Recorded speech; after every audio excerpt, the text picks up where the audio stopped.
Right, talking social media now. Gary Vaynerchuk's with us in the studio. He is the author of 8 books, including his latest offering out this week, Day Trading Attention, how to actually build brand and sales in the new social media world. His 8th book, 5 of them New York Times bestsellers, 15 million followers on TikTok. I could go on. Morning, Gary. Good morning. 8th book. Yes. Why didn't you stop after 7? Why does the world need another Gary V book? I'm not sure if the world needs it. We're about to find out. I think the reason I wrote it is for everybody who's listening, especially in a business framework, I think people are understanding that social media is changing and more important than ever. And what I mean for that, for the people that aren't really paying as close attention to it, changing in that it's very different than it was 15 years ago, the way it works. And more important than ever, I've been on this social media journey for that 15 years. And I can tell you over the last year, I run a very large advertising agency globally called Vaynermedia. Over the last 6 months, I wouldn't even say the year, this year, these first 5 months, I've had more significant conversations with Fortune 500 brands about them actually looking to allocate real money, be real serious, and want to be great at it. And so I decided to write a textbook, a real detailed manual of the current state of social media.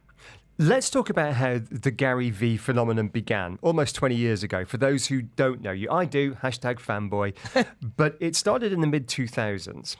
And it was your family beverage business in the United States on the East Coast. And you started doing YouTube review videos. Yes. And that business on the back of those went from a $3 million business to a $60 million business. And that made your name. And then it all started from there. Just remind us of how that happened. You know, it goes back even further than that. I was so early for that beverage business. I launched an e-commerce business in 1997. So 9 years prior to YouTube videos, and then obviously email marketing, and then Google AdWords, and then blogging. I was kind of following, it's basically the thesis of this book, where the attention was, and more importantly, the emerging attention, right? So there's always going to be a place where a platform, whether it's the invention of the radio, like we're doing right now, it didn't exist at some point. And once it existed, and people put out content, both music and information, people started listening, then television, then internet. And so that's kind of how it all started. To your point, YouTube was a big turning point. That also coincided with me jumping on Twitter and Facebook just as they launched. I became one of the first 50 people in the world to have 1 million followers on Twitter. That was obviously a big deal. And then I wrote the first business book, because my first book was a wine book. The second was a business book, and that was a phenomenon called Crush It that really talked about the opportunity of building brand on the internet, and that's how it all went. Well, let's break down what this book is about. And as you say, it's a textbook. It's very heavy on examples and diagrams and how-to graphs. You talk about understanding attention, and you talk about understanding underpriced attention. Yes. What's underpriced attention? Like I just referred to, underpriced attention is TikTok 4 years ago, right? 4 years ago, I'm making videos all over the internet saying, please start posting on TikTok. Please start posting on TikTok. Underpriced attention may be Spotify ads right now. It may be, by the way, it may be traditional mediums too. So one of the interesting parts about traditional underpriced attention is sometimes a traditional platform like outdoor billboards or a television commercial or newspaper ad can actually go from being very overpriced for a period of time to actually becoming underpriced because media dollars are shifting. And so traditional channels may become underpriced. Email marketing, Google AdWords, they were incredibly underpriced in the 90s and early 2000s. Today, Google AdWords are appropriately priced or potentially overpriced because there's so much being thrown in there, but there's only so much attention on the other side with AI, ChatGPT, and things of that nature. So it's a concept of where there's market inefficiency of people and companies overspending somewhere and underspending somewhere, thus rendering things overpriced and underpriced. Okay, you've mentioned the Spotify ads there, and I know you say that day trading is all about the now and not predicting where we're going. But what do you think, maybe like the Spotify ads, are the next areas of underpriced attention? I appreciate the way you framed it. I've had a nice long career at this point. I get a lot of credit for like seeing around corners and predicting the future. And the truth is that has not been what I've done in my career. What I've done is I am hyper obsessed with today. And I think the world of business and marketing is obsessed with tomorrow, AI, metaverse, and overly romantic about yesterday. Let's keep making TV commercials even though no one watches them. And so, look, I think there's clearly things in the air. I do follow technology very heavily. Let me say something that I will be proud that I've said so I can recall it 5 years from now, a clip from this show. AI is going to decimate search engines. I mean, do you know how much money is being spent on Google AdWords? It's a profound amount. Hundreds of billions, like a profound. That could be wrong, but it's tens of billions for sure. The human behavior of people searching on search engines with these AI mechanisms is going to change dramatically. Basically, the next generation of kids, Gen Alpha, is going to look at all of us using Google to look up stuff the way we look at people using the encyclopedia. So that's clearly going to be underpriced at some point. It's still so early that it's not there yet, and I don't even know how to run ads yet on a ChatGPT. We don't have those products yet, but it's very clear to me that the search money is going to be up for grabs over the next decade. And yet you've written a book. It's sitting in front of you. It's hardcover. Yes. It's printed. Yes. The writing process, the editing process, the printing process, the shipping process, all takes time. Yes. For someone who's obsessed with now, how long do you think that book is going to be relevant? It's less relevant it's less relevant today than it was yesterday. What's amazing about this book for me is I think about value very simply. This book is $28. Do I believe that people over the next 3 years will get $28 worth of value? Yes, I do. But to your point, it's a tremendous call out. What my publisher hates the way I write books. This is real. I like to write books that are incredibly timely and have extraordinary value, actionable, right? So many people listening right now have read many business books, and they're great because they're philosophical and they're tried and true human behaviors. However, I find that books are an incredible way that people learn. But ironically, I'm not one of those people. I do much better with audio and visual, but book form is something that works for a lot of people. But I tend to write books that have a shelf life. And so for me, the way I wrote this and based on what my experience is, I think over the next 3 to 4 years, it has higher value. But the reason I wrote this book, actually, I misspoke earlier of why I wrote it. I wrote a book 10 years ago called Jab, Jab, Jab, Right Hook that was a smash hit. I still get emails from people that bought it like a month ago, and they're like, Gary, love Jab, Jab. I'm like, what? It is so not. And so this was actually, this book, Day Trading Attention, its original title was Jab, Jab, Jab, Left Hook. I adjusted it once I realized I was going a little bit in a different direction, but that's right. Gary Vaynerchuk. He is a serial entrepreneur. He is a man who knows a thing or two about marketing, and we're speaking to him this morning about his new book. Well, we're going to be speaking about 2 new books, more to come. But the first book, Day Trading Attention. Gary, thanks for staying with us. Thank you for having me. Look, we're a business show, and this is a business city.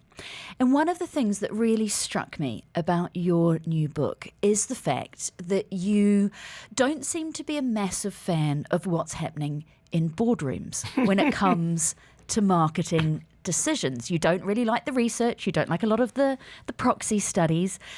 You don't like the corporate decisions. Explain why not. Because they're not business. More? Please. I love business so much, and I love marketing so much that I'm devastated what Fortune 5000 marketing looks like.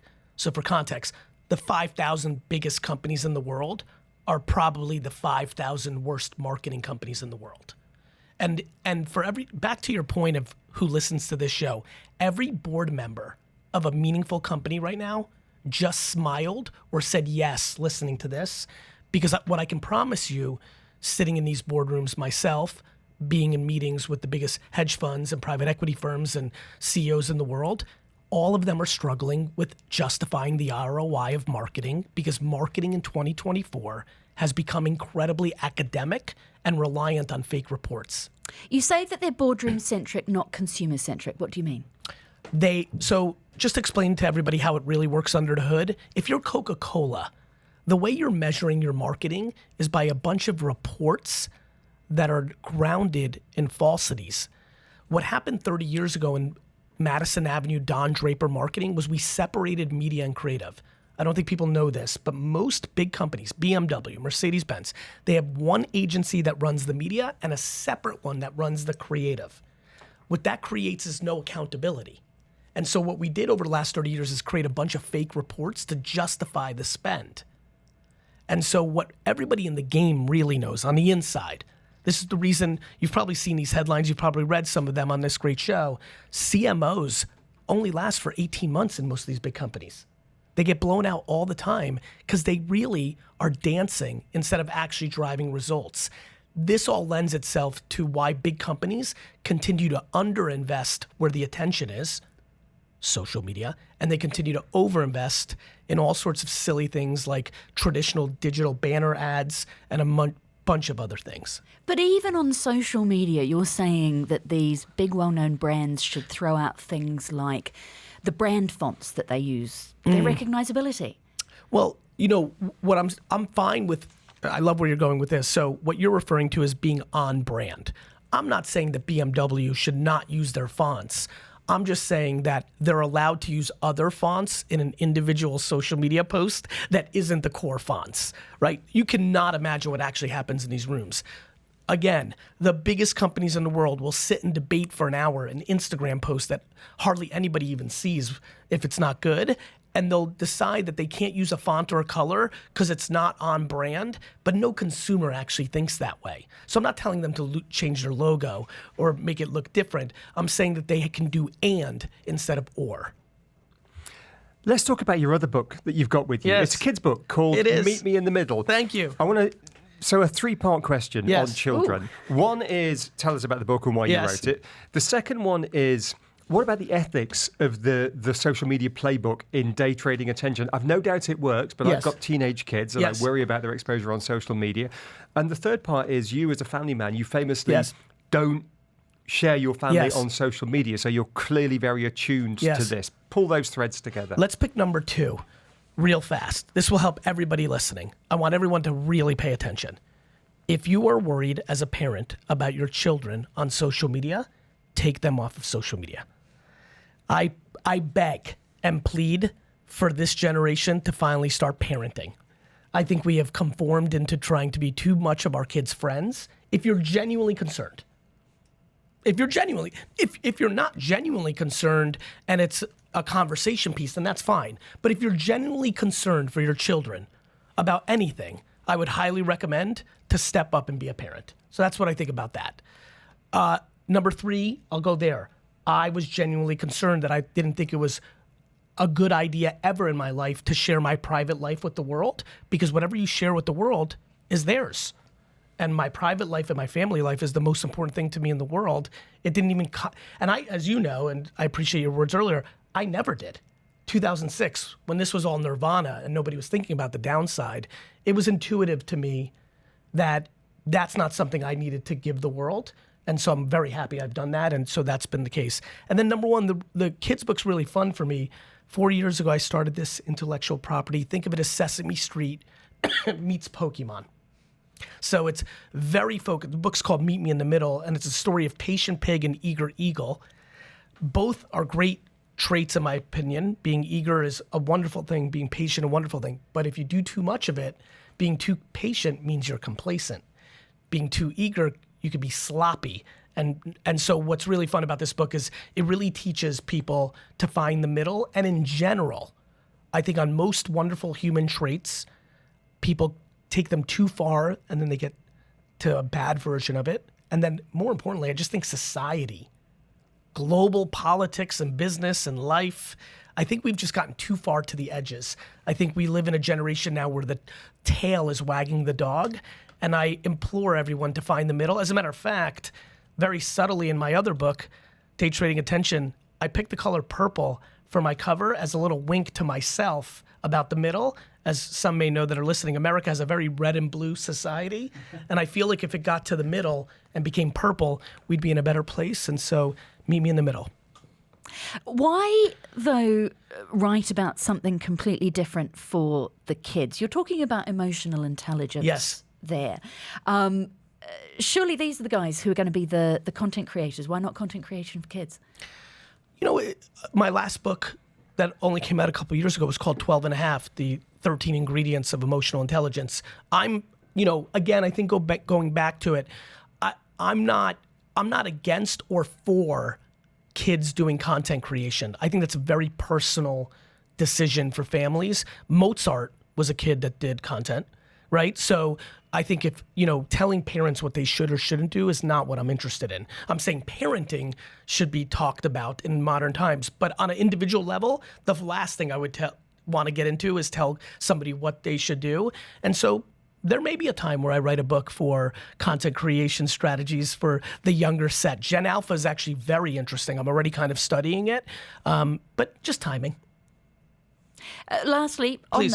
On that, what does AI and ChatGPT mean for all of this? You've written these books, but you could have had someone else write them for them with just a prompt. Yeah, I think to your point, great call out. Let me just bring as much value to this audience as possible.